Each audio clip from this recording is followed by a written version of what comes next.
अस्सलाम वालेकुम बच्चों। तो आज हम सीखेंगे उर्दू हरूफ़े तहज्जी। अलिफ से अनार,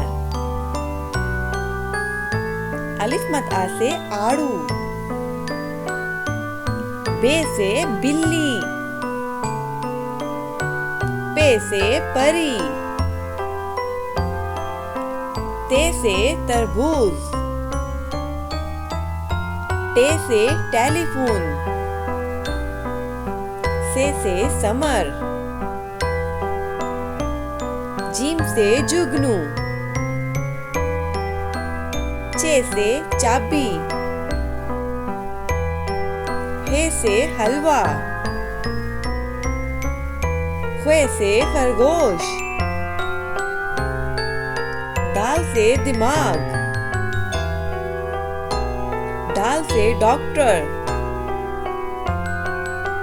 जाल से जखीरा, रे से रेलगाड़ी, रे से पहाड़,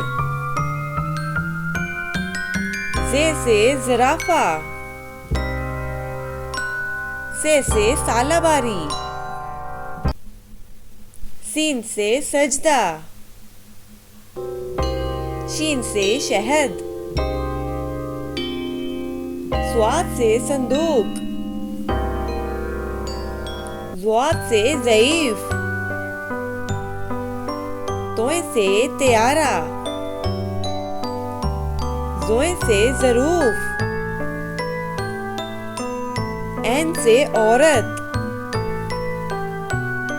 वैन से गुब्बारे, फे से फुवारा, काफ से किला, काफ से केक, गाफ से गाय, लाम से लीमू, मीम से मस्जिद, नून से नाशपाती, वाव से वकील, हे से हाथी, हमजा से चाय, छोटी ए से यो-यो, बड़ी ए से या रसूल अल्लाह सल्लल्लाहु अलैहि वसल्लम। वीडियो अच्छी लगी हो तो लाइक करें।